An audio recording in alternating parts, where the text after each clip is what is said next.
was like tandoori chicken, and there was chicken. like curry chicken, and there was just fucking chicken everything.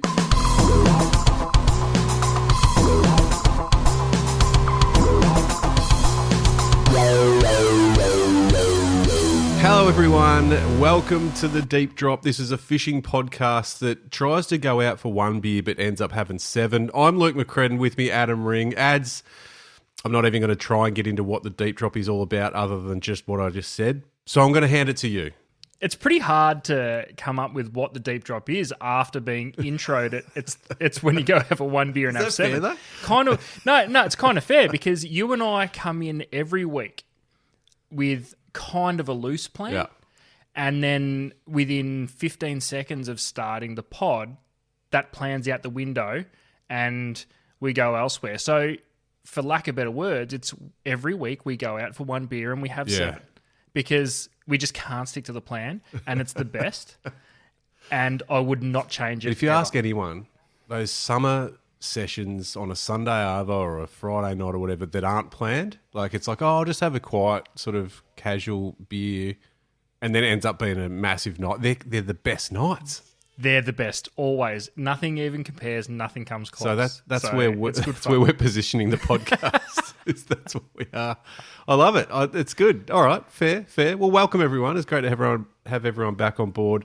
Great to have you back on board, Ads. I mean, we've had a couple of weeks off, which hasn't been the worst. We've been absolutely under the pump collectively, you and I. So, and not only that, I don't think either of us have been home for a few weeks. So it's kind of been a break that we had no choice in. Well, it's busiest time of the year for us, Luke, and what we do for a living, and we've both been doing things at opposite ends of the earth for the last couple of weeks. We both haven't been home. You've been interstate. Yeah. I'm going to claim I've been interstate because I was in Albury for a week. So I fluttered between Victoria and New South Wales with Albury and Wodonga. So that was entertaining. And I just want to quick, before we get into it, I just want to apologise for tonight and what may or may not happen. So a couple of weeks ago, I had COVID. Yeah.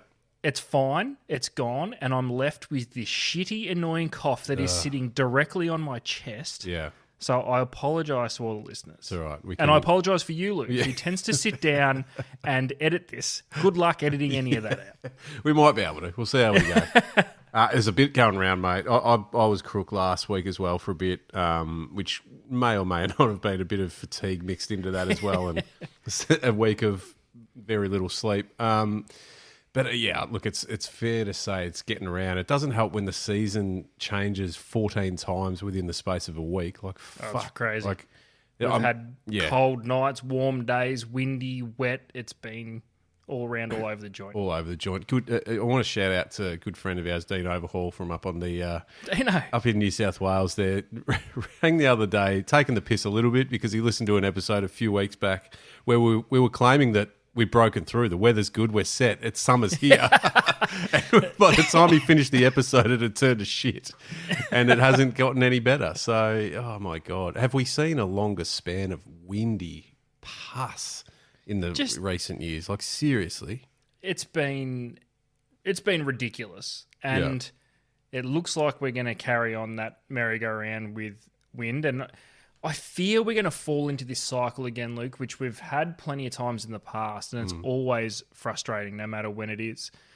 If we're going to get a couple of calm days, they're going to be midweek, and then by the time the weekend rolls around, it's going to be blowing its tit out again, and we're going to be wondering, because I'm really excited for snapper season, so I need the wind to fuck right off for a little bit and just give me a little bit of a crack. Yeah, it's Aaron Habgood, who's been on the show before, messaged me during the week asking if I knew anyone who wanted to buy his boat because he's fucking sick of it, sitting in the driveway. So, even the whale, a local whale's washed up on the beach. It's over it. It's gone fucking, I had enough of this weather. Yeah, had enough of this shit. I'm out. You know, it's just nuts. But we're not here to paint a negative picture because there is some. I do love this time of year. Spring's always a bit breezy, mate. We get it. But it's a cool time to start prepping. And I know it's a bit cliche. Oh, get prepped up for the fishing season. Oh no, I've got some questions for you tonight, Luke, around preparation. I do. Oh shit. Because one thing I'm not prepped for is this episode. Mate, don't worry, I got you covered. Bit of housekeeping. I just wanted to jump in before we get too deep and lost in this show, in this episode. Merch still available. Thedeepdrop.au is the website. Go and get yourself a cap and stubby holder. Rep the brand. Give us a bit of love. We would appreciate it. Socials, Instagram, The Deep Drop is where you can find us and join in the madness over there. We are on Facebook ads, but it's kind of just linked to Instagram. I'll be straight up. And just Instagram. People in marketing out there will be going, well, come on, mate, you got to be across all the platforms. I'm not. No, the gram. That's where it's at for us. But you know what you can do if you listen on Spotify, you can actually comment now, like on the episode, as in it's got a comment section. So if you think, I need to get over and voice my opinion with these clowns who don't know what they're talking about, you don't have to head over to anywhere else, but you can do it on Spotify. I mean, you can, hey, by all means, get over to Instagram as well. But yeah, if you want to just whack a comment in, you can, which is kind of cool. It's fairly new, I think, that section of it, but that's on there. Now we've had management touch base this week. Ads sat us both sat us down and said, "Boys, here's a few things you need to do." We're pretty loose with what we do, but they've stepped in and said it's time to start getting your shit sorted. So they said we need to talk about live shows. If there's anyone who's got requests for live shows, there's a couple of I think fishing clubs and so forth reached out and some events reached out recently. So that's what we're opening ourselves up to. That's what we're being told to do, Ads, because it'll be good for the brand. So we're here for it. I'm all for it. Okay. Let's go. Let's go. Fishing clubs, events, fishing clubs. You just weddings, whatever. We could do weddings? Absolutely we could do weddings. MC the shit out of a wedding. We'll MC the shit out of a wedding. You MC'd my wedding. I did. Yeah. I did. I'm seasoned. I'm ready to go. You are ready to go. I've MC'd a few weddings. Can't remember them. Nah. Hey, and I don't plan to remember any wedding we MC under the Deep Drop either. That's not bad. Or even just entertainment. Get rid of the band. Fuck that. We'll just get up there and do a couple of episodes of the Deep Drop. Okay, well, I hadn't thought of that, but yeah, we're open to that as well. Christenings. Bar mitzvahs, whatever. Kids' birthdays. I'd fuck the farm off. We'll just bring in the Deep Drop. So we're open to it all. Let us know. Get in touch. And the other one that we're told we need to put out there is we are open to the idea of having some partners on board, some sponsors, anyone who wants to get involved, big or small. And I guess, have a bit of a shout out on the show from time to time and however you want to do it. So they're the formalities, Ads, housekeeping, it's taken care of. We can get back into what is our loose format of a fishing podcast. But we had to put that out there. So there you go. And look, we're very reachable. Instagram is a place to do it. You can also jump on the website and flick us an email through that too. But yeah, let's hear from you. So it has been a big couple of weeks, Ads. I've been floating around. Not going to lie, it's enjoyable. I spent the best part of a week up on Hamilton Island in the Whitsundays, which isn't the worst place to be stuck. Must admit. Had a fairly quiet one as far as the fishing goes. Had a fair bit to do up there, but did hit the water a couple of times. But what was cool was the people I was sending out for a fish with our trade partners at the time were catching shitloads. Everything's from big. There were big schools of mackerel around, marlin, small black marlin, reds and nannies, all day long. So that was cool. That was cool to see. And the best part about it was just whatever jigs, plastics. I think a few people dropping baits as well. But jigging up there is fun because you're always a fair chance of getting railed. Yeah, yeah. I think we had a couple of sharks join the party a few times, but yeah, all in all, it was all good. Snuck up to the Gold Coast on Friday, Ads, just for a day trip. Just to fly in, fly out. And speak of having one beer and ending up with 14. Oh, mate, sitting at the Burleigh Heads Surf Club Friday afternoon, immaculate weather. I thought, what am I doing going home? So is there any other place to do it than Burleigh Heads? It's magnificent. Eased into a few frothies and if I nearly missed the plane. I'm actually not going to lie. I nearly missed my flight home. The boys were like, we better get you going. I'm like, yeah, you better. Yeah. But yeah, so just out and about.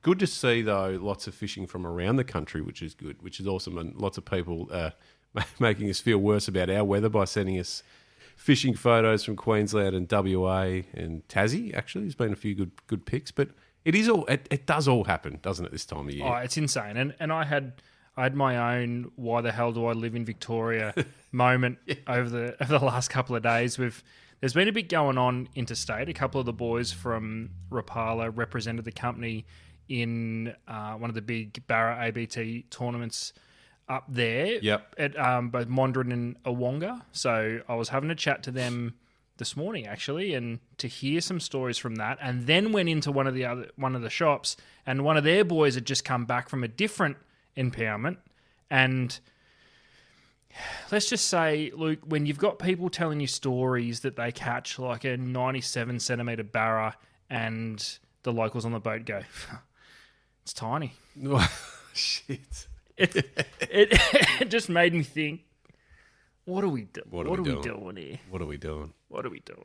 Because the impoundment barra scene is back. It went through a bit of a lull and a grim patch with some floods quite a few years ago, which sent a lot of fish over the spillway to a lot of these impoundments. But those fish have been restocked over the years. They're now in unbelievable condition. There's fish 127 centimetres. Is there anything more exciting than the thought of a big impoundment barra? I've never caught them. I've never targeted them. But it's one of those things when I think about it and I talk about it, it's an absolute top of the bucket list trip. Yeah. Surely. Oh, I must admit, it's not something I've done either, but it does look pretty special. Like, as in, obviously the end result, if you can land one of those fish, would be absolutely amazing. But it's kind of the whole build-up. It's not like you're just going there and, dragging a lure along or whatever. It's a pretty special place where you are. The impoundments are quite unique in the actual waterway itself. And yeah, no, that's fair. It'll be majority of the fishing happens through the night. Now, Luke, you and I have both been quite vocal about our thoughts on fishing of a night time. I think I could make an exception for it. I'm willing to at least entertain the idea. Yeah, it cools down, but it's certainly not minus fucking 3 degrees or whatever. No. Like even in the barra comps, they're at night. Like it's just the best time to catch these big barra. So even with that information, I still think it sounds like one of the most exciting things to do and pop it high on the bucket list. I love that there's been, and it's similar to like what we've seen with cod too, I suppose, and very similar product. But I love that there's been a whole, and continues to be, development of actual products for that fishery. Yeah, and that trend spreads out into the wild fisheries as well. But to see some of the baits, hard and soft, that are getting thrown around in those impoundments specifically for that is cool. Add now into the mix the whole forward-facing sonar situation. Adds a pretty unique sort of development. It's also one of those ones that people genuinely travel around the world to check out because it is so unique. Now, you mentioned forward-facing sonar. Question. Would you go right now and fish impoundment barra with no forward-facing sonar or scope? If you had 2 days, it's hard for me to answer that because I probably would, because I'm not an experienced. You know what I mean? I'm not someone who's done it heaps already and sort of knows the benefits, so to speak. I think I would fall into the trap of some of these people that have learnt the craft with this technology, and if you then took that away from me, I'd be a mess. But I mean, mate, if you threw me up there in a tinny with no electronics, I'd still be chucking around lures all night. Yeah. You know what I mean? Fair answer. But I think the answer, if you ask people who do it a fair bit, would be very different. Yeah.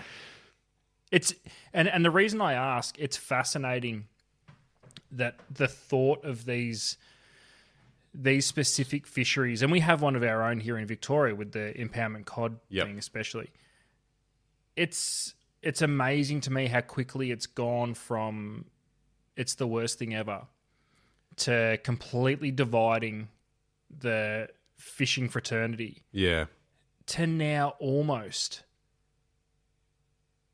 like, do you really want to bother without it? Now, it is still insanely expensive. So I'm not going to say that you wouldn't go without it. I would. I've never used it. Yeah. I don't have a spare 15 to 20 grand lying around to kit anything out with forward-facing sonar and live scope. And that is, I'm sure in the coming years, the price will come down as the technology evolves.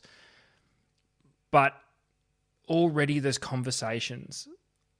It sounds like the normal thing to do to have forward-facing sonar or live scope on your boat.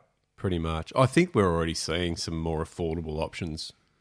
And that's, that's just probably come with the fact that a bit of pressure on the manufacturers, I suppose, because everyone wants it. And who's going to bite first by making an entry-level one, or not even entry-level, but an affordable one that's more targeted to mass consumers? Because I think ultimately those the whole high-end piece is great, very small market.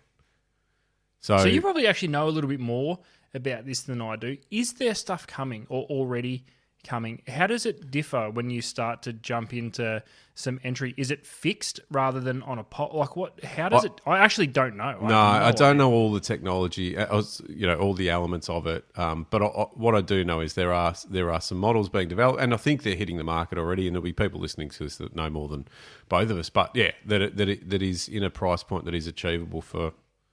Like it's still like, don't get me wrong. Like it's like when we were, maybe 10 or 15 years ago when we were back in the store ads, and Lowrance was kind of the only half decent sounder unit. Yeah. And their HDS 10 was what, 1,500-ish?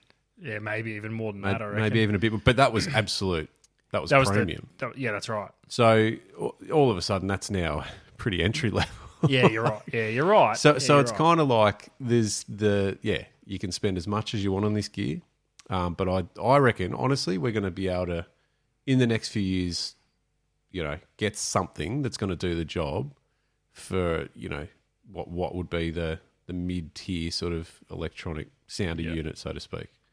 But like I said, it's still going to be a few grand.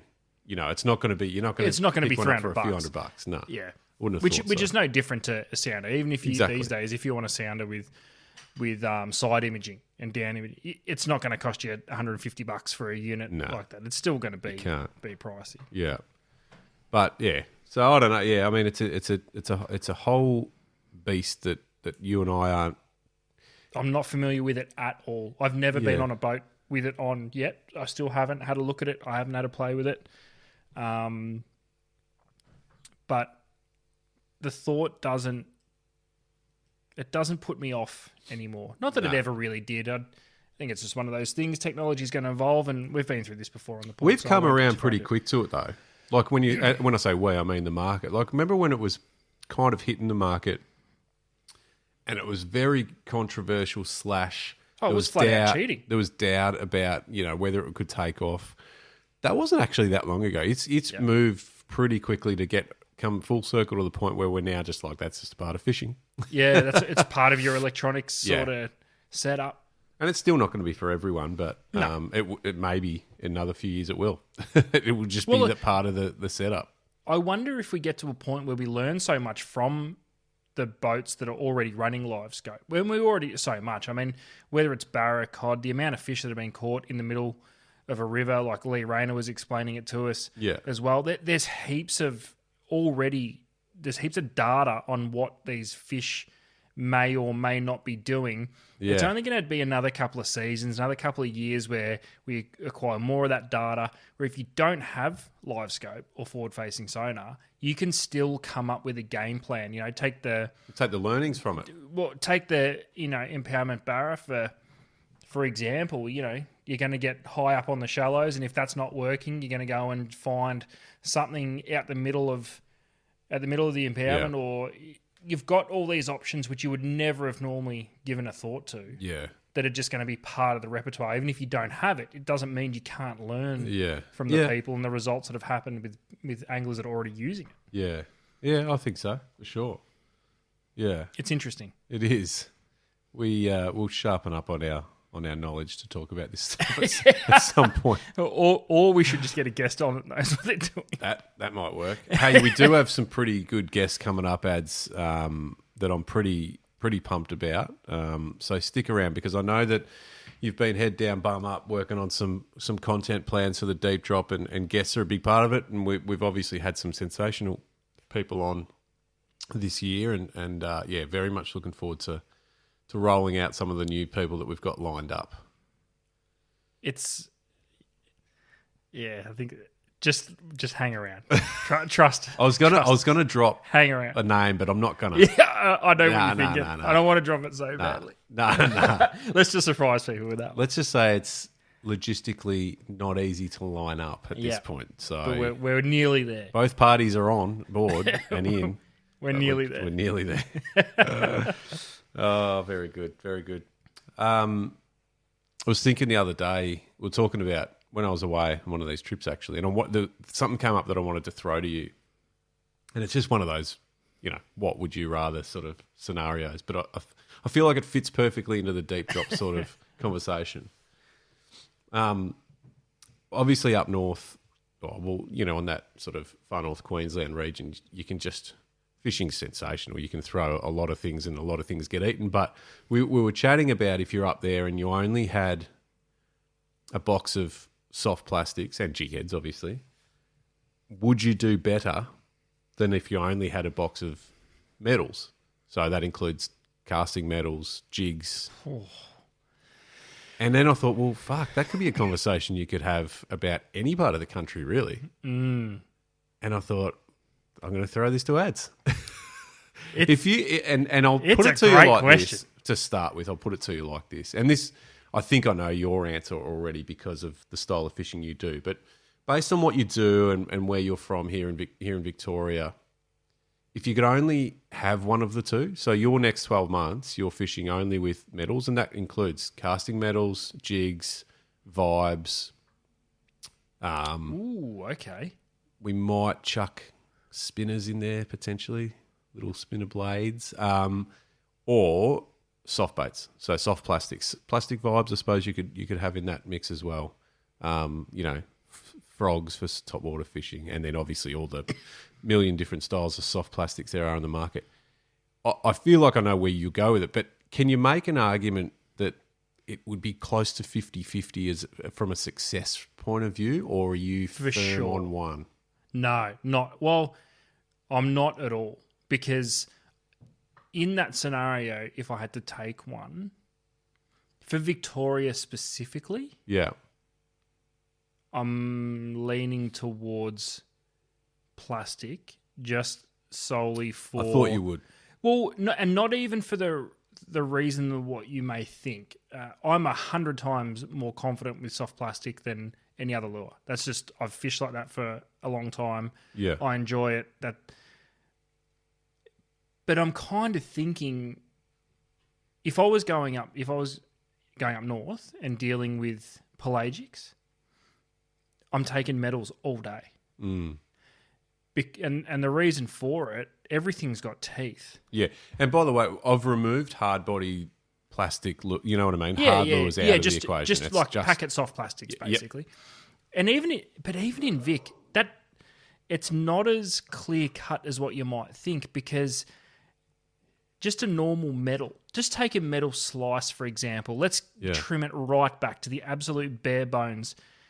That lure is actually so much more versatile than what we would ever think. Down in Vic, we just think, say, a 30-gram metal slice, just cast it as far as you can and just wind the bastard back. Yeah. And it's probably one of the most effective ways to fish it. But what's stopping you from dropping it vertically and jigging it? What's stopping you from... We've seen the shore jigging thing kind of come and kind of go. I wouldn't say it ever really got here, but it is a way of catching fish in which you can slow down the retrieve and make it a little bit more erratic on a normal metal. So you're already covering, say in our bays, you're already covering the entire water column. Mm.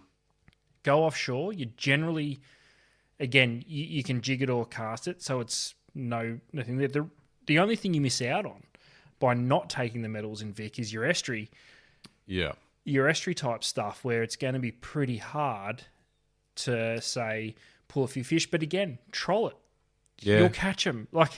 But if we're throwing in metal vibes, I mean, you're going to be able to get most estuary species on a vibe, on a blade. You know what I mean? Yeah. It's definitely not the sexiest way, but no, I could argue it'd be more effective. I reckon in certain situations. Yeah. Oh, in some for sure. I feel like when you just talk about the bays and estuaries, I feel like soft plastics would have the upper hand.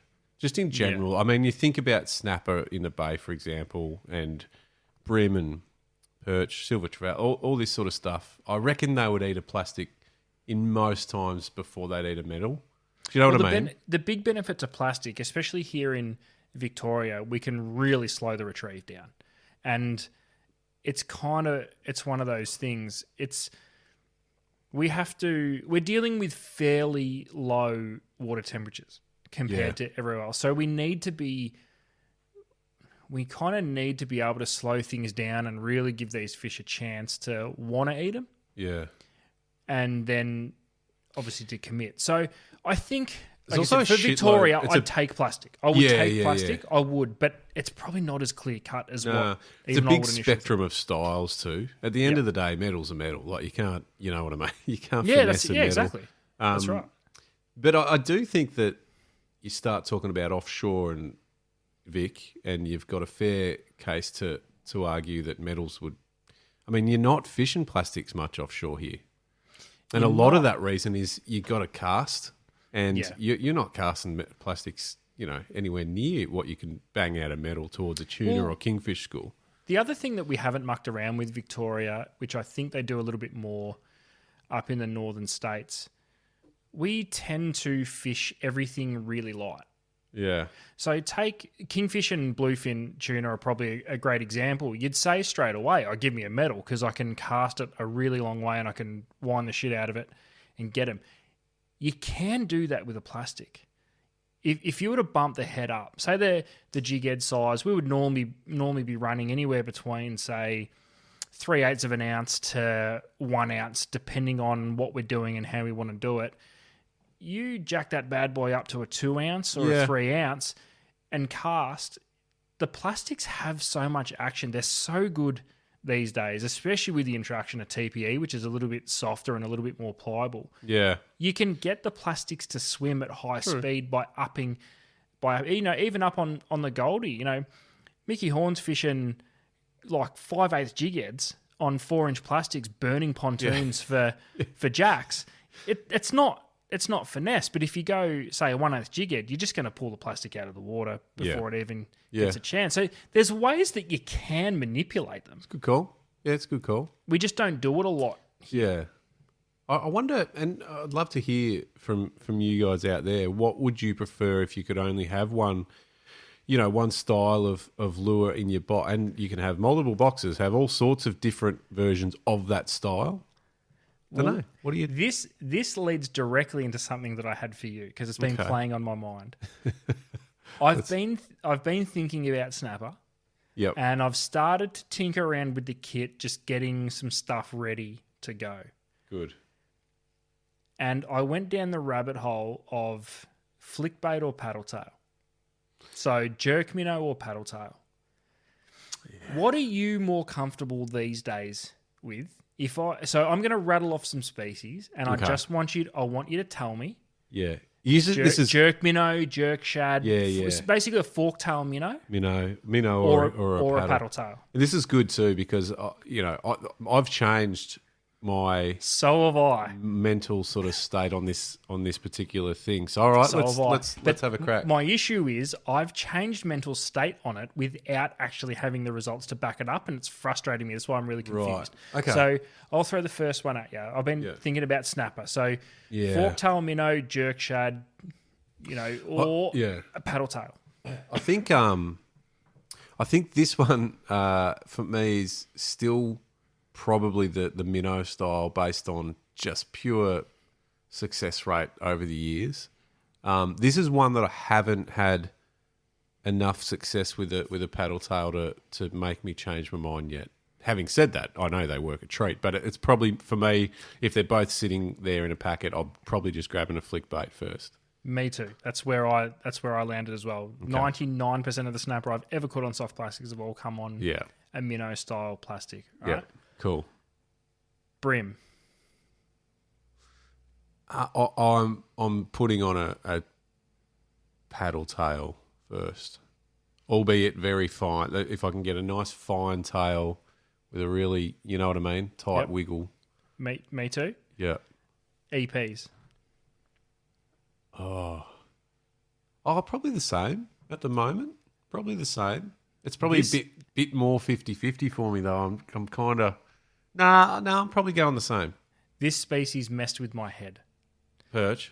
Yep, because in the past, I have easily, of all the estuary perch I've caught in my life, I've easily caught more on minnows than I have on paddletails.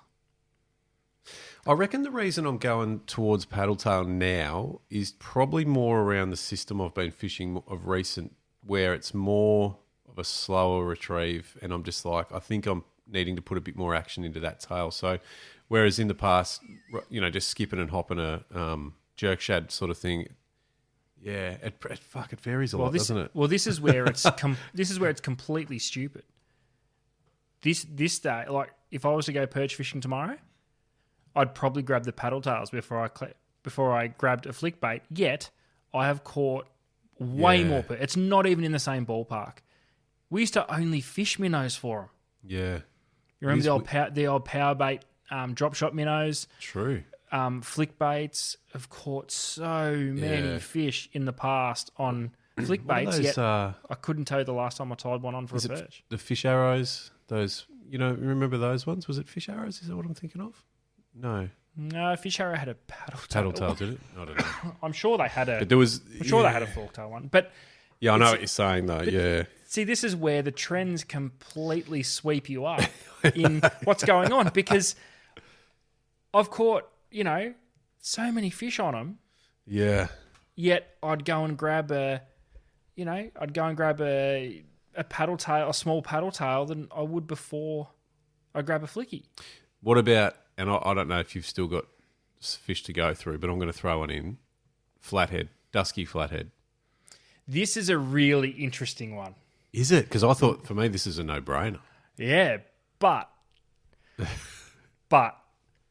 I've caught more fish, more flathead on paddletails. All of my big flathead have come on paddletails. So basically every flathead I've caught that's over 60 centimetres have all been on paddletails. Mm-hmm.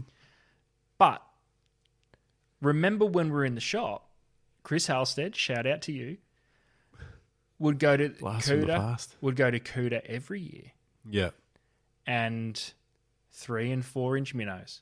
Yeah. Don't fuck around with anything else. If you just want flatties in the bag, you put on a 3 or a 4 inch minnow.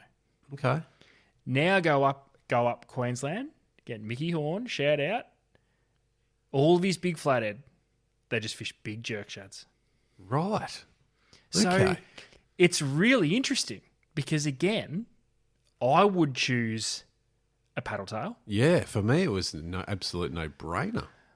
But there's so much data to say, put a jerk shad on. Wow. And I'm going to make a point of that one specifically, trying that more, especially for big fish up in really shallow water, really lightly weighting a big jerk minnow. Yeah. But it's weird because I'd go and grab a paddletail. How big when you talk about Mick Horn and those guys up 7 inch. Yeah, so proper. Yeah, okay. Yeah. Wicked. I love it. This is why it's so good. It's really, so but it even got me thinking on the perch thing as well. Yeah. Why did I ever stop fishing minnows? And I think the reason for it is, see, all the years at Fish and Bem, you would essentially catch and perch and brim mixed. So when I say I've caught a lot of fish on minnows, I've caught more fish on wriggler tails. Yeah, there you go. Because I'm fishing for brim and or perch. Also know, and I think Lee Rayner's one of these people that I'm talking about, but there's a few of them that have said to me and shown me evidence of fishing big paddle tails for perch, like 5-inch plus sort of thing. Well, that you typically wouldn't. So here's a weird one, right? If you were going to go and, say, fish Aussie bass. Yeah. Now, an Aussie bass and an estuary perch are so closely related somehow, they can interbreed. Yeah. Yet we fish for them completely different. Yeah. I've got so many questions about this, but you continue because, yes. You go and fish for wild bass, spinnerbaits, like 60 mil, 70 mil hard body, bibbed minnows, chatterbaits. Chatterbaits. We don't do any of that shit for EPs. Why is no one, and I'm going to say no one, but it's no one that I know of. I'm sure that people are, why is no one fishing chatterbaits for perch? Why don't we fish anything bigger than 3 inch? They're the same fish. Yeah. They're not, but they are. But pretty much. But you know what I mean? Yeah. It's mind-blowing that we don't think of them in the same Why haven't light. I? Like, I'm sitting here talking about it. I'm guilty as well. All right, I'm putting it on the list. I'm actually going to be... Have I got any? No, I'm getting some. I'll sort you out. I've got... Oh, well, there, yeah. Can you? 4-inch paddle tail. And it's a shad body, so it's not a slim... It's not a slim style. What are you talking about? Plastics? Yeah, Or are you talking chatterbaits? I'm talking chatterbaits. Yeah, no. Yeah, we've got to get some chatters. I'm getting some... I'll get them sorted. Glenn can expect a phone call from Bassman literally tonight after this episode. I'm messaging him. But we fish from completely different. But why? Yeah, I don't know. The only similarity that I can think of off the top of my head, and this is again just simply based on stuff that we've done, is some of the methods of top water fishing for them. So I would fish, and not all of, but because I know even that there's even like frog fishing for bass which we don't typically do for perch. But things like the cicada style, top water lures, you would throw around for both, no for problem. Sure. Yeah, definitely. But it's such an interesting one, and I'm pumped that you brought this up because I was thinking about this only recently. I thought, why haven't we just fucked around with doing the same? That's right. Why do we treat them as different species? Yeah. They are the same. Well, they can interbreed. Well, they can. So they've got to be pretty close. They're pretty fucking close. But I'm no fishery scientist, but but pretty much are. Not afraid to pretend I am. I like it. I like it. I mean, I'm like chatterbaits, even just spinnerbaits in general. Fucking hell, you can't tell me if you were throwing around those sorts of baits, why wouldn't you catch estuary perch? Do you know why I reckon we don't do it? Why? Is it the fresh and salt divide? Nah. It's stupid brim. Brim getting away. If brim didn't exist in the same water as majority of our EPs, we'd probably be targeting EPs differently. Isn't that fascinating? Because are you saying that based on... I don't know. I'm just throwing it. I'm just solely based on experience. Yeah, but are you saying it because you catch perch while brim fishing sort of thing? Yes. So you go, oh, well, the same method works. And it does. And it does. But you wouldn't go and tie on a spinnerbait, for example, because you essentially eliminate or completely reduce your chances of catching a brim. Brim, yeah.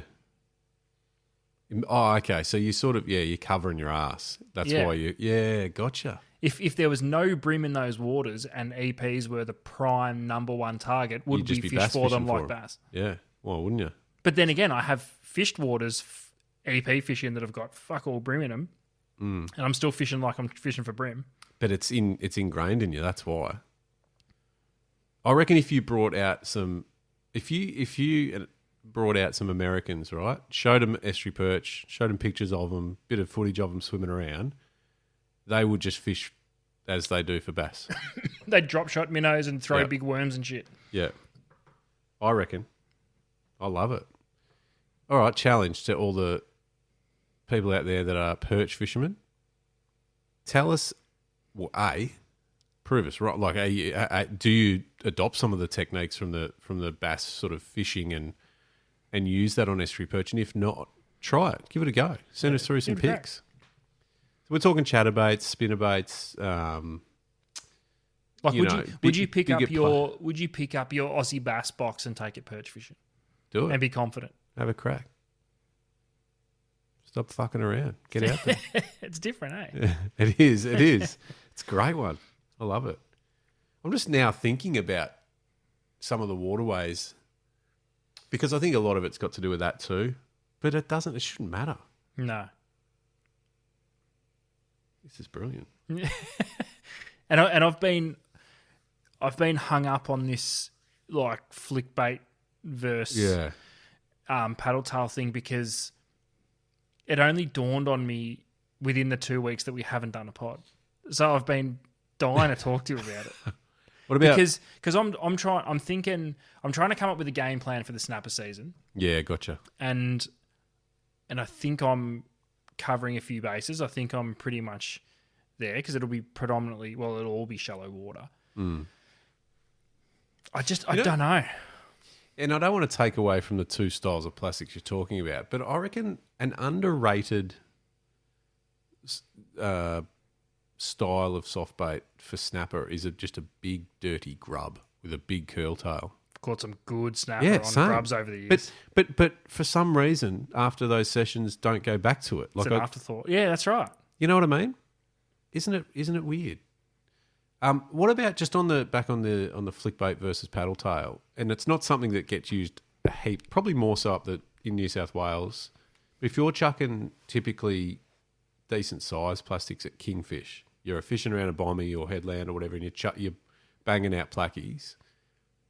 I would think that it's more that jerk shad style or the big,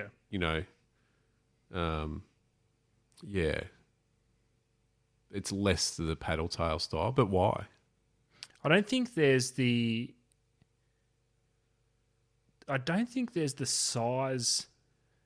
Say if you think paddle tail, right? I think and there was one. Z-Man was doing one for a while. It was essentially an oversized slim swim, so it had quite a small paddle. Whereas if you take like a paddle tail, like some of these cod plastics, you just can't burn them quick enough because everything's so friggin' big. I've got something for you.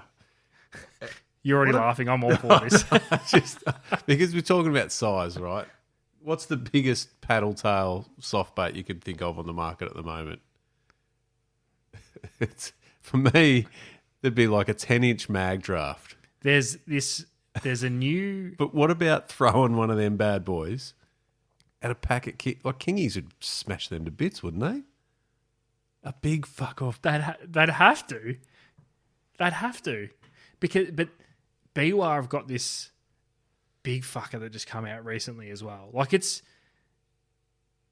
massive. It's massive. I don't know. I think it's 12 inch. And what style? Like, is it like no, a swim it's boat? like a mag draft, but it's fucking enormous. Bigger. Wow.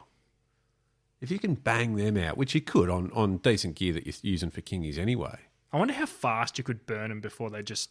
But would you burn them, or would you just do a nice you sort think of fish slow? Maybe. Sure, a kingfish. Like, how fast are you trolling a live bait typically? Oh yeah, true. You're only going pretty slow. It's probably still a decent sort of retrieve though if you're just casting wine. But do you know what I mean? You're not burning that sucker across the top. If you pump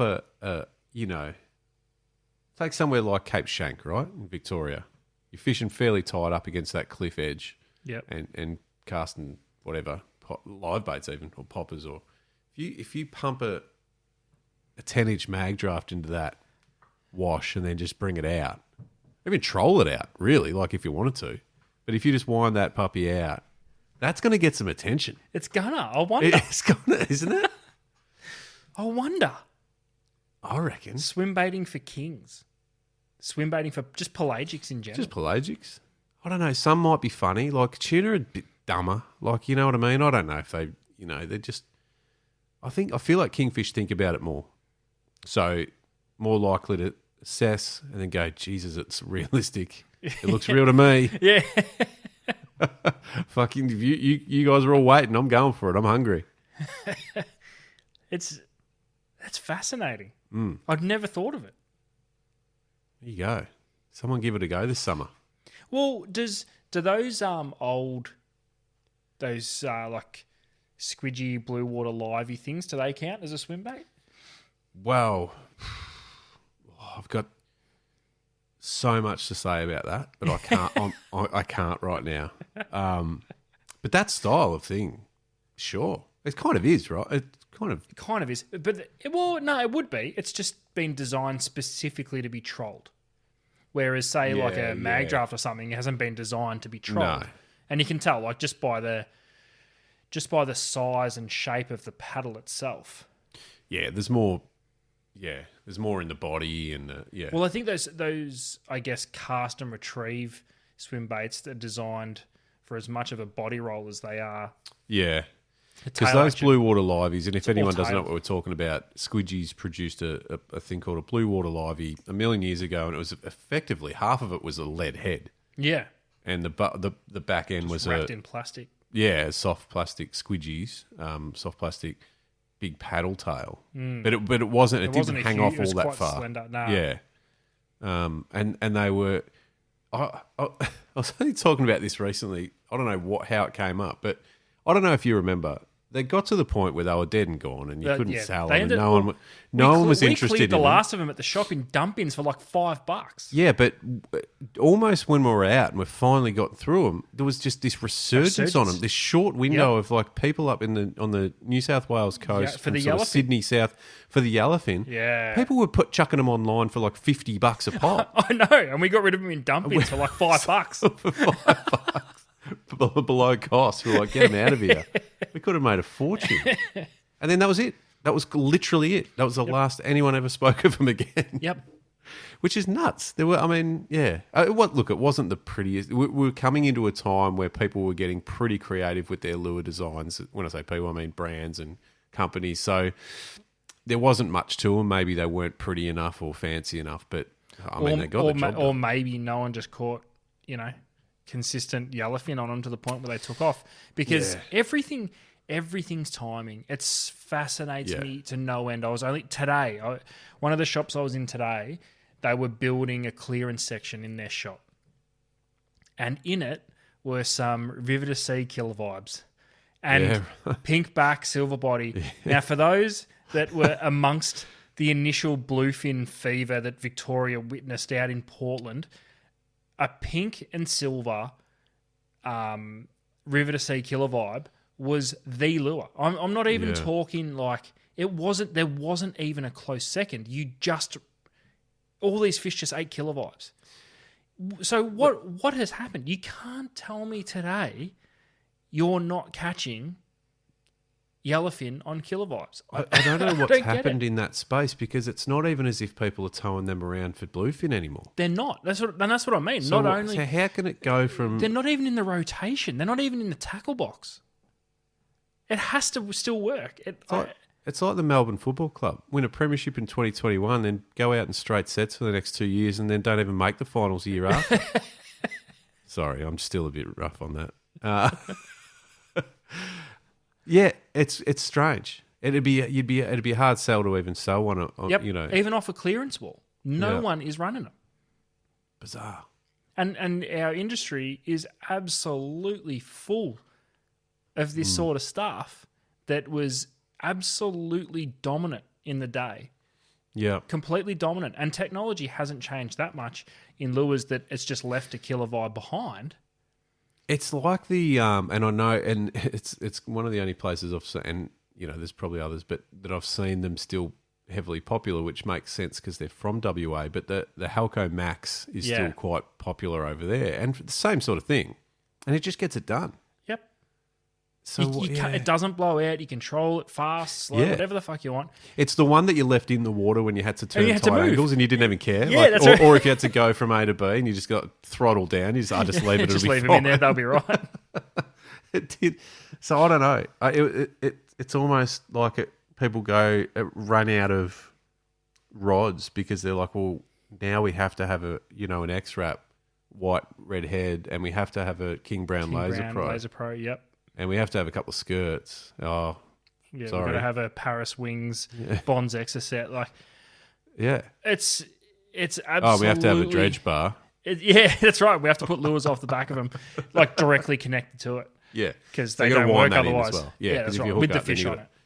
Fish on, dredge bar on. Yeah, so listen, pay $120 for your dredge bar and then have it completely fucked out by a big bluefin. Yeah, and then wind it in, and you'll never be able to wind in another fish for the rest of the day because you'll be fucked. But fuck, we've made it pretty clear how we feel about dredge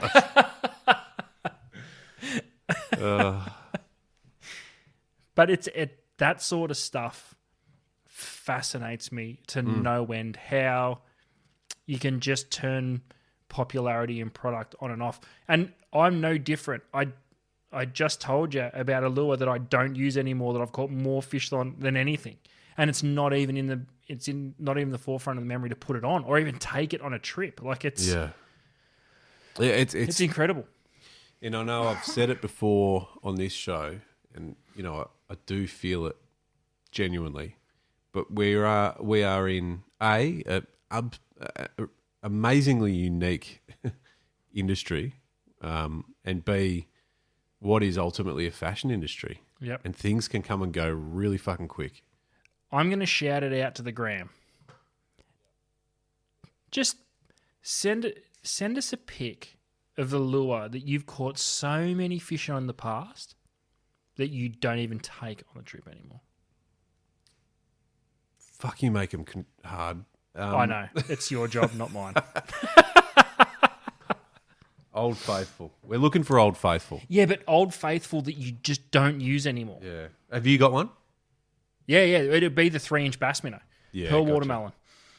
So Pearl watermelon I'd use for the pinkies religiously. 3-inch bass minnow, pearl watermelon, and then if we were perch fishing, it'd be 3-inch bass minnow, emerald shiner, and they would catch majority of the time. I can't tell you the last time I used one.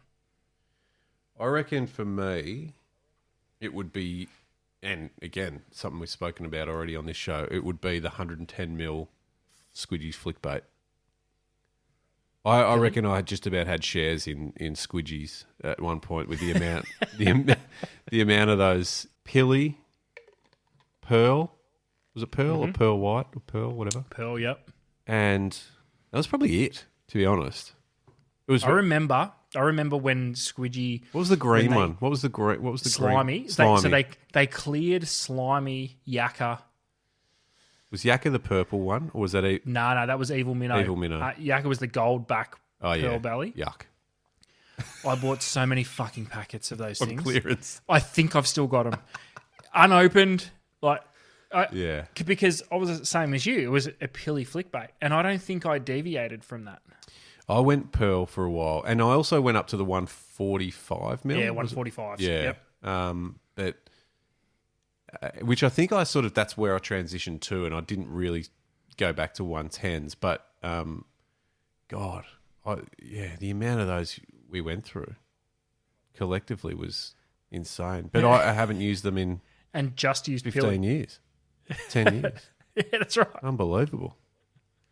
So that would be it for me. So, all right, so we're asking you out there, what is your Old Faithful lure that you've had so much success with over the years, but you just simply do not use it anymore? It's lucky to even get a gig on the boat. Yeah, that's right. It's lucky to even take it anymore. Yep. Okay. I'll reword that, Ads. Don't worry about it. You saw that. That's a good... I reckon there'll be some interesting ones. Yeah, I reckon there'll be some cool lures that will still be insanely relevant that we've just forgotten about. Yeah. Yeah. Yeah, and this isn't, throwing out brands isn't. We're not knocking anything, but what about Transams? They were the shit for a while. Like they were it. They were a good bait for a while, weren't they? For a bit of everything, up north, bit of Jewy stuff down here, bass. They've kind of quietened off a little bit, haven't they? I reckon they just become victim to a flooded market now. Like everyone's got one of those sort of things. They were kind of, listen, I won't say the OGs, but they were probably the first ones that I can remember in Vic that took off to the point at what they did. Yeah. Hard to keep on the shelf from memory, like as in really popular. Yeah. Yeah. I reckon there's going to be stacks. That's a great one. I'm looking forward to hearing that. Another one that I come across, I've just spent a week in Albury doing a trade show. Catch redfin? I didn't. I was too busy working. That would have hurt you. Disappointingly enough, it did.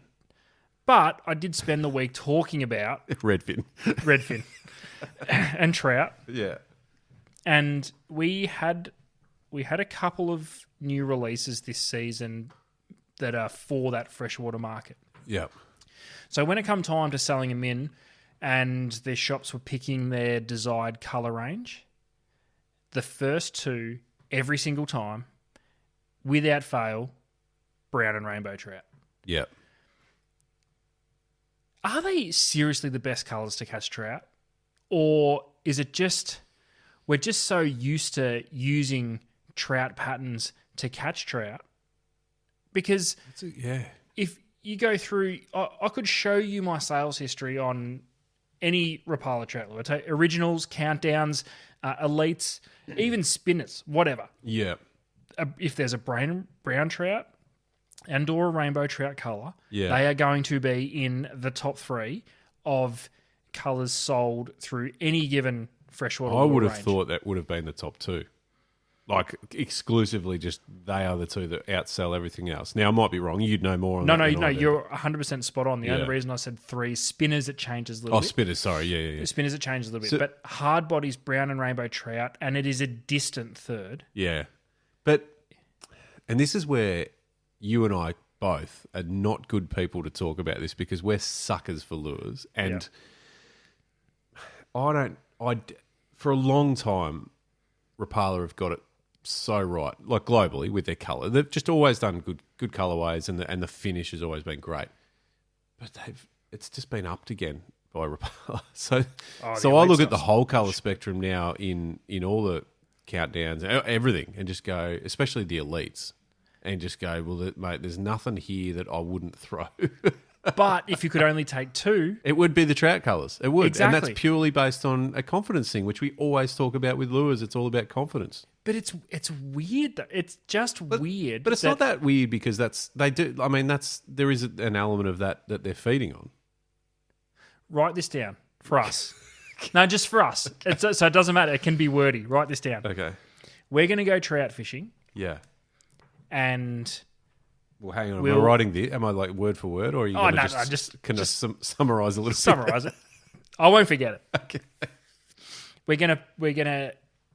I'll supply the lures. We're gonna paper, rock, scissors. Yeah. So there's going to be 2 lures. Yeah. Multiple sizes. Yeah. Brown and rainbow trout in one kit. Yep. Then in the other kit, exactly the same sizes, 2 completely different colours that aren't brown or rainbow trout. Okay, so it's brown and rainbow versus the rest. I love this shit. I fucking love this shit. Versus the rest. So, because you can't tell me that the best colour for catching trout, even though it has history for longer than I've been breathing, that they're the 2 most popular colours, but are they the 2 most popular colours because that's 98% of the time what's being thrown? I can't think of another lure based around another species that isn't dominated by 2 colours. Data don't lie. It's such a weird one. I mean, there's one that I can think of, another species that's dominated by a colour and has been for as long as I've been in the industry as well. And that's Barra.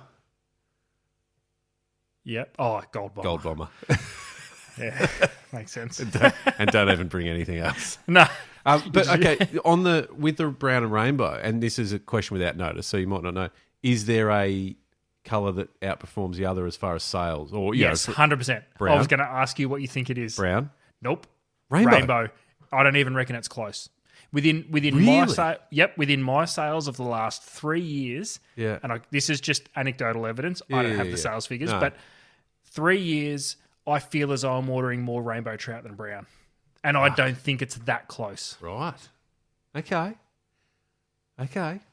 I would have guessed the other way around, but again, that's purely a guess. Maybe it's based on what I would sort of select first. So clearly, I'm fucking doing it wrong.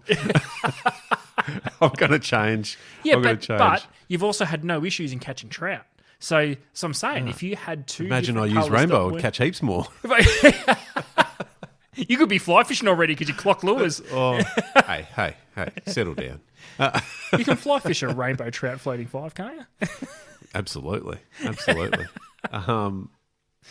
Yeah. Okay, so rainbow pattern or rainbow colorway is the standout.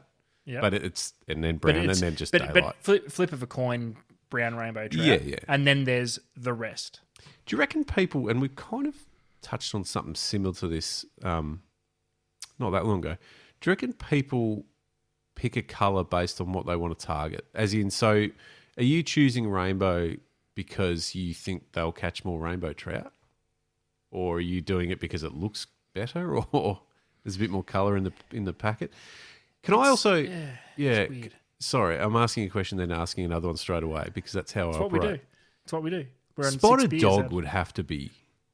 Spotted dog would have to be... Yes, but it's hard to compare because spotted dog isn't a standard colour. No. So any shop can't order spotted dog on any given day like they can brown and rainbow.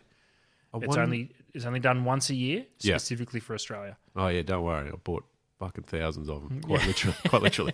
I'm currently waiting for the next indent to arrive. yeah, it's not far away, and I'm looking forward to it because there is the elites, which is going to be ridiculously hideous for my bank account. So okay, yeah. I mean, I know that's a separate conversation, but I mean, it's a very popular color style too. Brown and rainbow versus the rest. Now we can only go off a particular day, a particular session, a particular river. So it's always, or lake. It's always going to change, and it won't be definitive what we come up with. But no, I'm willing to go definitive. I am willing in all of the spare time that we have, Luke. Yeah, I am willing to do this trip multiple times and go in with the same and switch it up and switch it up. But one of us will just use brown and rainbow trout. The other will just use the rest. And we'll start to compile some data. We'll give some updates. Yeah.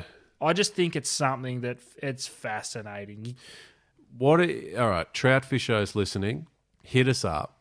More than happy for you to guide us onto a nice river full of fish. Tell us what you think about this, but also, if you've got a suggestion of where we should go, come along for the ride, mate. The more the merrier.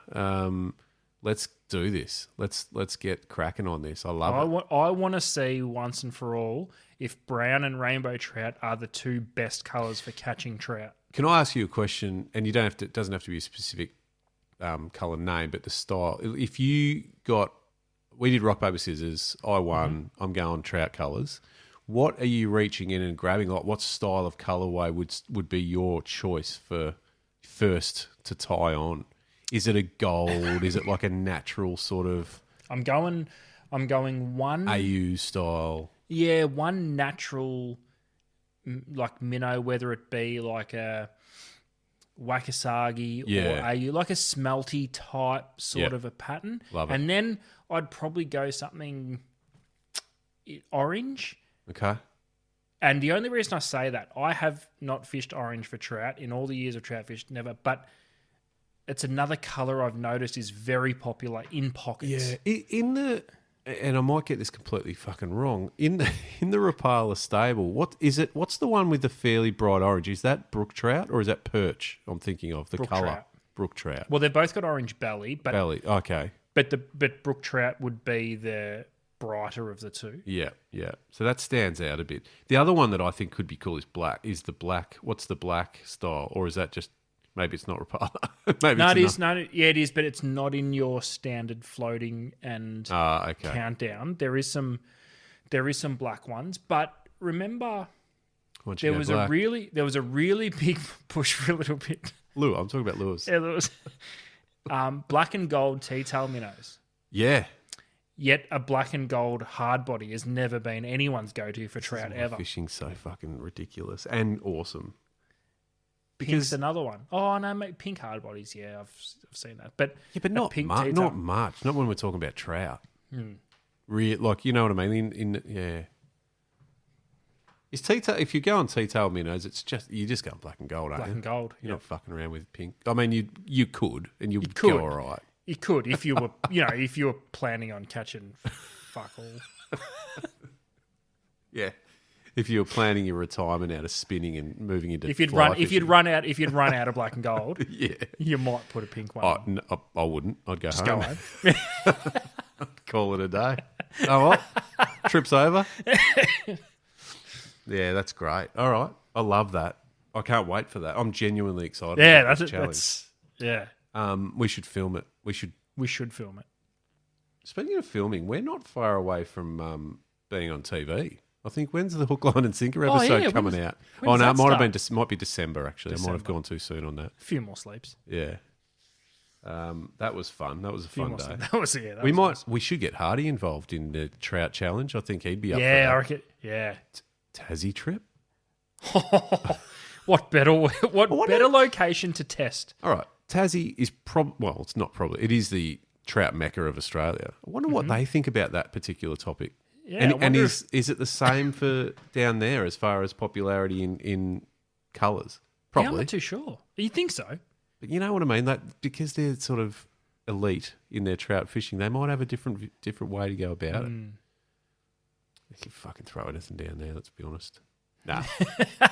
Fascinating, some of those places, and I haven't done some of those lakes and whatever that. I think they call them the Crescent Lake or whatever. It's a lake of 1,000 casts because it's just such hard work.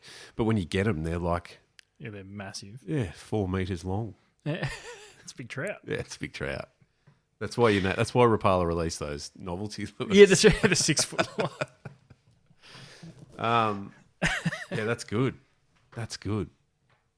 It's one of those things that's just it popped into my mind after talking about trout lures for a week. Yeah. I'm like, brown and rainbow trout. There's so many cool colours. There's so many cool trout colours. And then just brown and rainbow trout. Always 1 and 2. Always 1 and 2. What I like about lures, everything. Yeah. There's always pockets of popular colour styles. So like, stump jumpers, those purples are always going to be good and pop. But it's not exclusive to that. Like there's however many colours in stump jumpers, and they all sell well. But there's always going to be a peg that's more empty than the rest. Well, here's an interesting one for you. Do you think the colour spectrum based around Murray cotton lures has changed since, say, these overseas swim baits were involved? Because I remember before the big swim bait thing, it was purple and black. That's what you sold. If people weren't buying purple and black, they were buying like a fire tiger, chartreuse, I was green, say bright green or something. Or maybe a white or a black with like red tail. But it's all but purple. And ever since these swim baits come in from overseas, they don't fish fucking purple on anything over there. It's true. It's kind of changed.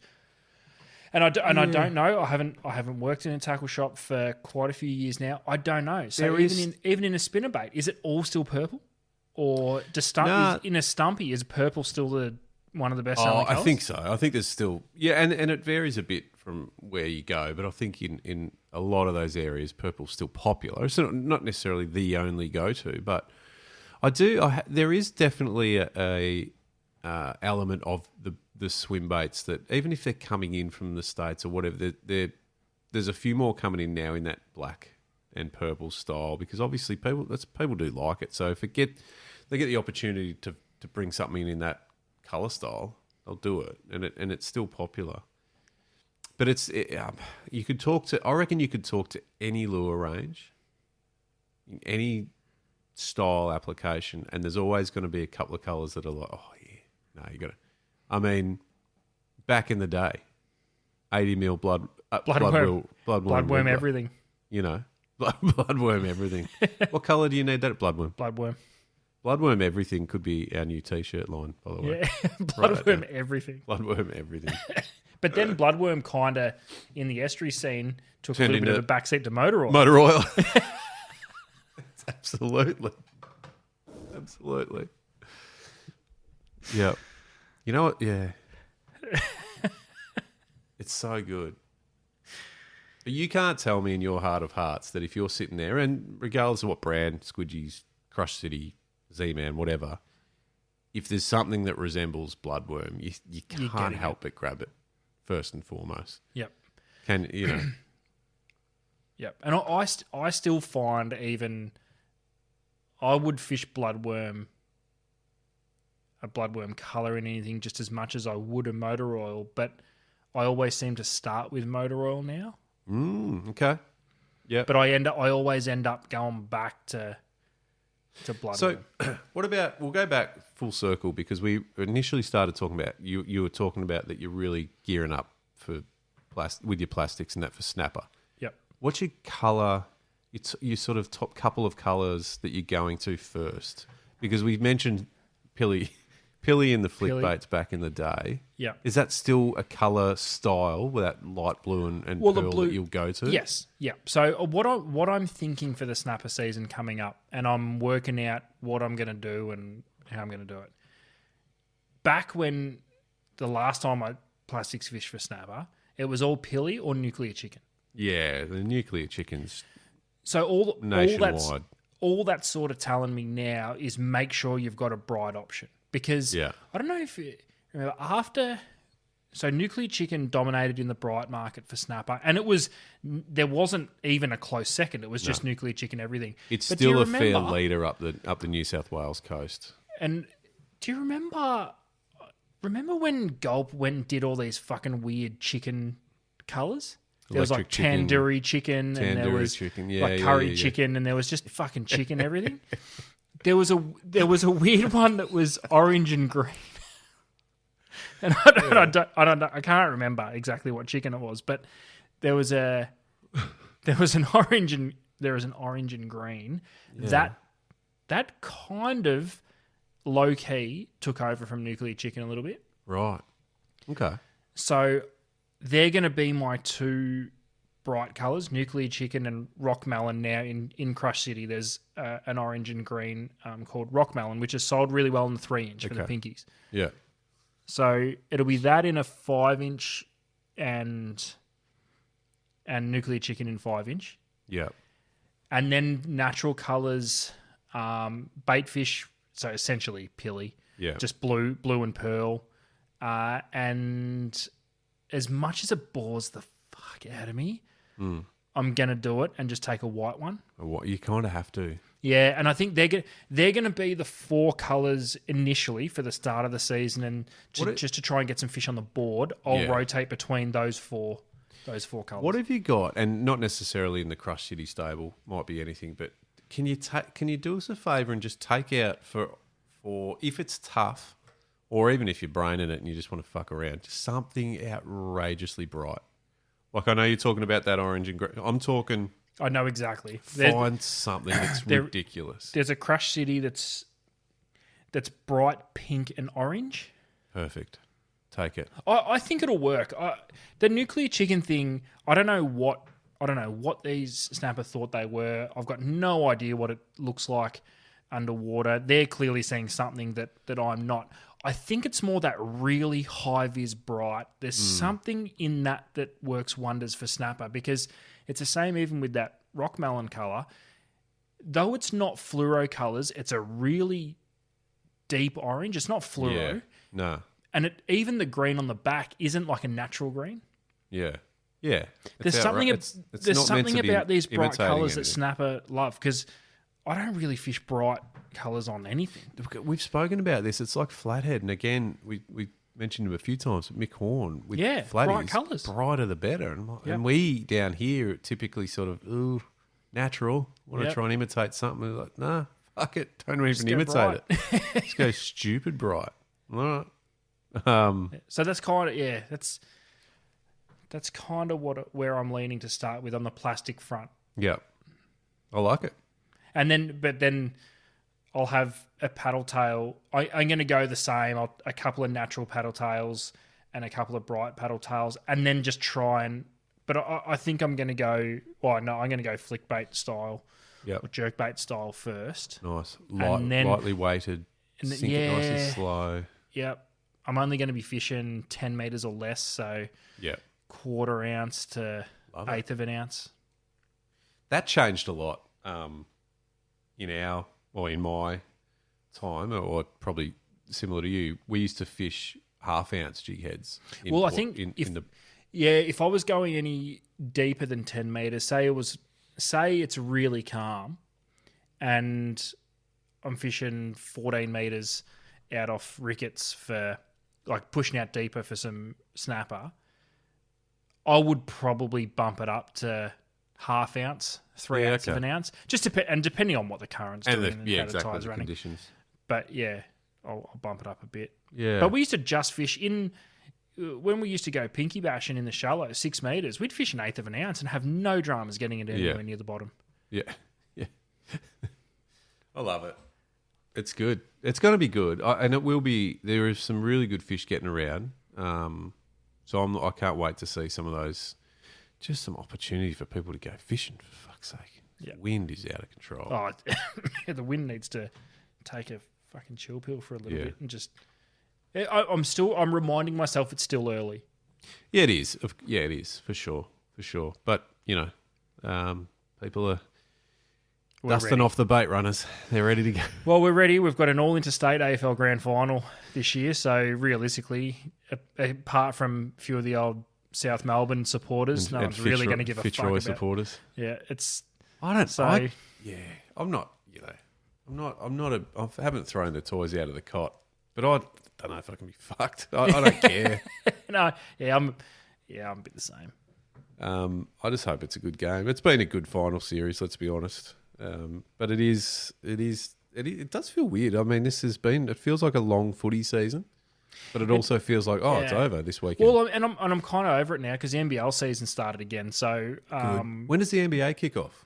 The 22nd of October, I think. Nice. Yep, so my League Pass subscription just cleared through my bank account, so I knew the NBA season must be coming up. Yeah. Good. Yeah, That's exciting going too. Into basketball, that's just going to eat all the sport up for me. It will. I can't wait for the Milwaukee Bucks to dominate all season and then their star player get injured in the playoffs again. Like the last 3 years in a row. No, seriously. Who's going to get injured? Who's going to get injured first, Giannis or Dame? Oh, Giannis. Oh, no, Dame will get injured throughout the year. Or Chris Middleton. He's probably already injured. He's already injured. And then Giannis will get injured game 3 of round 1. What are your thoughts on Doc coming in as coach? Yeah. Oh, it's funny. I don't know. This is one of these sports where I could have coached the Bulls in the 90s and won 6 championships. Do you know what I'm saying? Yeah, true. There's fucking 8. There's like 8 fucking coaches per team now, who are all getting paid way too much. Yeah. The head coach, I know they do way more, and I'm taking the piss. But if you've got a team with Dame Lillard and Giannis, the assistants make a difference, though. Have a look what happened to Boston. Yeah, no, I get it. Joe Mazzulla first year with a coaching tree that he didn't really want, and whatever. The year after, they get some good assistants in, they win the chip. You know what I think is big is if you need a coach, because clearly the coach before Doc, no one gave a shit about at the Bucks. That's what I mean. And I think you need someone that the playing group can go, righto, let's... Like any sport. Yeah, exactly. But you're not coaching Giannis. You're not telling him what to do. You're not coaching Michael Jordan. You're not saying, hey MJ, here's the game plan, stick to it. You're going, mate, go and fucking do your thing. Jordan, there's, last play of the game, ball. I think you should defer to Scotty because everyone's going to try and guard you. Not happening. But you know what I mean? And I know that's a really shallow view. And of course, this coaching is so important. But there's an element of it that I'm like, well, it's really... What are you doing game day? It's really important from players 3 through 12. Yeah. And if players 1 through 3 get it right, you don't need players 3 through 12. Wasn't it Kyrie when he was playing for Brooklyn going, oh no, it might have been Durant. We don't need a coach. We got this. You know the most important coaches I reckon in those squads are the fitness coaches.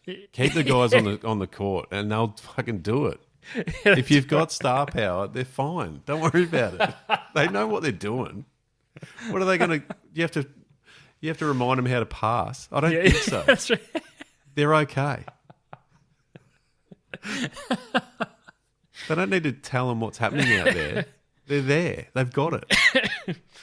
I don't know how this turned into an NBA podcast, but that's where we're at. I think what I've come to is, I should just be on one of the coaching staff. Yeah, it can't be that hard. Put me as a reference on your resume. I'll back you. All right. Ring up. Hey, Adam, this is, Fred Smith from the Los Angeles Basketball Association, just calling you're a reference for Luke McCredden. He wants to be an assistant coach. What can you tell us? Well, first off, I'd say Lakers or Clippers. What are we talking here? Lakers. I'd just say yes. Yeah. How long are you offering him? Oh, we're thinking 3. Make it 7. Yeah. Oh, because what experience has he got? Doesn't matter. Okay. Listen to the deep drop. You'll find out. Yeah. Okay. All right. Good. And has he spent much time in the United States? Does he know much about the people? And he's going to be a lot of people management involved. How's he going to go? Listen, dominated ICAST in 2024. Good. Yeah. So he's got the people thing sussed. Right. So he's potentially going to be headhunted by the Orlando Magic because he spent time there recently. Well, that's what I'm saying. You want to sign him for 3, make it 7. Okay. Yep. No. Look, that's all we needed. Thanks, mate. We'll be in touch. Pleasure. Job done. Signed. Where do I sign? New career path for you. Thanks Luke. for that. Yeah. Fucking hell. I'm going to put you on my list if I ever get a new job. Oh, Jesus. It must be getting late. We're starting to lose our shit. Yeah, we are. Well, it's been a while. All right. Well, let's recap before we go. Matt, I said management have stepped in ads and given us some notes now, so we have to take things a little bit more seriously. So to run through housekeeping, we've got merch at thedeepdrop.au. Get involved in the socials. Comment on Spotify. Hit us up if you want us to do a live show. Weddings, parties, anything. Sponsors if you want to be involved. Flick us an email. Jump on the website, thedeepdrop.au, and flick us an email. And then we spoke and then we got into the complete bullshit. Then we got into the dribble, the regular dribble. So we spoke about medals versus... Fuck, we've spoken about it a lot. I'm just looking at my notes. Jesus Christ. I actually forgot about that. And this is in the same podcast. Same episode. We spoke about... You were there. I was there. You were I think I had an opinion. You did. You were there. Listen to it. And you listen back. And I will. Metals versus plastics. If you were stuck with one only, which one are you taking? Which one have you got, and which one are you going to be confident? I think we kind of landed on the fact that we'd be comfortable with either, and we'd make it work. Yeah. Now, but that's us, and whether or not we actually caught a fish is a different story. But we'd have a crack. I'm leaning towards plastic for home. Yeah. That's where I'm leaning. It's another challenge. It's another thing. Okay. Yeah, I think that's fair for where we are and what we do. But I wouldn't be like, if we did that, rock, paper, scissors, you won and you said, I'm taking plastics and I got metals, I wouldn't be like... You wouldn't be disappointed. I'm fucked. I'd sort of go, okay challenge accepted. And take it on head first. That's how we do it. Nice. Then we spoke about soft plastics and in particular, paddletail versus jerk shad or flick bait. Yeah, forktail minnow, yep. And the different species we went through. So I'm recapping here, but by the way, if you're still with us, yeah, well played. Yeah, well done. And give us your feedback. Jump online, tell us, get on Instagram because we're going to be talking about this stuff this week. This isn't necessarily you don't have to get involved in it, but chatterbaits for estuary perch. Why aren't we fishing more bait style, Australian bass lure styles for perch? It's a mouthful, mate. Yeah, it's wordy. Oh, that's wordy. Saw that. And I'm just throwing this out because I made a note of it. I want someone to throw some... They won't because they're expensive. Oh, no, stick baits are fucking expensive as well. 10-inch mag draft for kingfish. Yeah. You cannot tell me that they're not going to get the job done. You can't tell me that. They will eat them. Yeah. All right, but the one that you were really keen to hear from, and I like it, I really like it, is... Have you got an old faithful lure that you used to dominate with just time after time? You could rely on it. It would get it done on whatever you used to fish for, whether, in the estuaries for bream or in the bays for snapper or offshore for tuna, whatever. Old faithful that you just don't use anymore. Yep, it's not even considered. It might be things like even a colour, like it might be certain skirts that used to get trolled around all day for marlin and tuna, and they don't even make the playoffs anymore. Yep. You know what I'm saying? Yeah, they're not even in the running. No, it's gone full North Melbourne, just wooden spoon every year. What? It has some good young players, but just can't get it done. Yeah. It's been re-rigged. Yeah, that's right. There's new hooks on it. There's been, but it's still just shit. It's still shit. Fresh leader through it. It was good at some point, but no one can remember when. No one can remember. What did you catch on it? Can't remember. It's in the 90s. Yeah.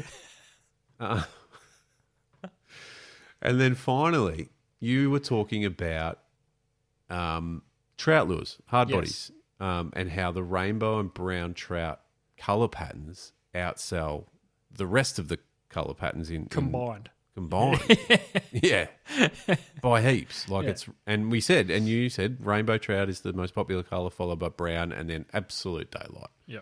So we were wondering what your thoughts are on that, and if you use any other particular colour outside of, and it doesn't have to be from Rapala, like any of the brands. Yeah, because we've got a challenge. So we've got a challenge that we're gonna go brown and rainbow versus the rest. Yep. And see what happens. So we need some colour suggestions for the rest. Anything.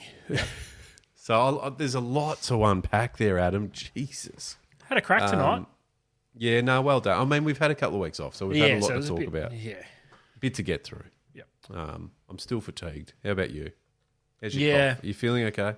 No, I feel all right. Could fuck this cough off though. Yeah. Was that? But no, I'm feeling. Was that a forced cough, or was that? No, it was legit. Promise. No, I'm excited. Good. I'm excited that we're back. Yeah. I feel as though it's going to be a good season. If the wind had stopped, it'll be a good season. It's almost like if the Deep Drop podcast series had seasons, we're sort of in pre-season now for a new season. Yeah, that's right. Yeah, so we're just sussing out the scene. It was a long off season, but we stayed fit during the off season. Mate, I've never been. We stayed fit. Yeah, we stayed fit. We were running laps recording. Yeah, because why not? And now we're ready. Now we're ready. So we're just waiting now. Yep. Join us. Try not to get injured. We're going hard, but not too hard. And that's the problem, because it doesn't take much. No. I legitimately got injured recently. And I've retired from running, mate. Don't. No, running's not in my wheelhouse. No. So I've given that away in real time. Like, that's proper. But the Deep Drop fitness is absolutely, we're ripping it, raring to go. Yeah. Just want to tear through that banner and get into round one. We're ready. All right. Well, join us. Make sure you're along for the ride. We've got heaps coming up. We've got heaps coming up. I don't even know where to start. I'm not even going to start. I'll just let you just... We've got that much, Luke. I've got notes. And if anyone knows... That's a big deal. Adam doesn't do notes. It's a big deal. Traditionally, notes? No, not ads. Mine are rough and sketched out in real time. Yeah. It's not prepared notes. It's just as it sort of happens. I've got a 4-pen. Remember them? You are preaching to the choir. That's all I use for work. 4 pens. But is yours like... No, yours is a pastel 4 pen. Yeah, pastel colours. Blue, green, pink and purple. Pretty sure you stole that off your daughter. I did. Just saying. Yeah, I did. I've gone OG with my 4 pen. Just the classic blue, black, green and red. And I always throw them out because the green one never gets used and the black and blue run out first. I don't know if it's like a painted fucking hell, I'm just losing my shit. It's been a long episode. Carry on. I just hope that Bic have really, and I'm assuming they have really cashed in on the 4 pen, because what an invention. Well, I can confirm they have. You know why? I'm sure. Because in the last 2 weeks, I bought a new 2-pack of 4 pens. Yeah, but that's at your back. They've got grips. Yeah, I've noticed the grip ones. Rubber grips, and there's also a little Bic logo that's been cut out into. You see the little bit that remember you used to sit in class and snap it off the clippy bit, little clippy bit, the clippy bit. Yep, see your for the people that are only listening. Luke's holding it up. There's like where it joins the body. See, there's that little bit. Yeah, that where it joins the actual main shaft of the pen.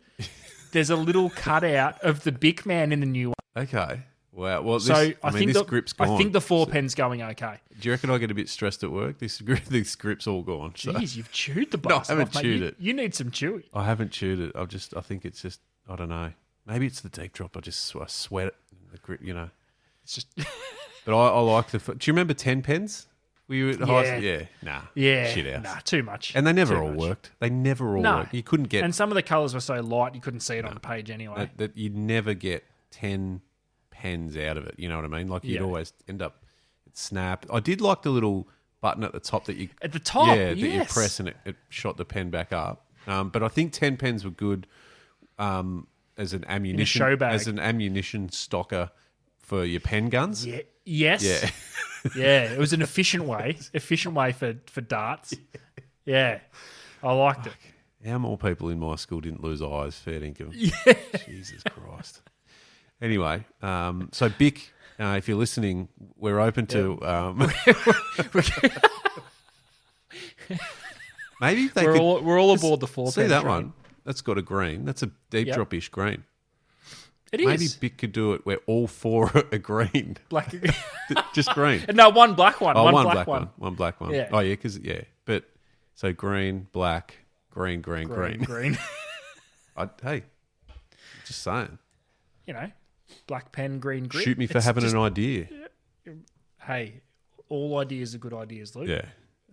All right, we should go because Yeah, this is getting out of hand. it just something happens. It hits a certain time. This is. I mean, you're on the waters tonight, so you've got no excuse. Yeah, I know. I know.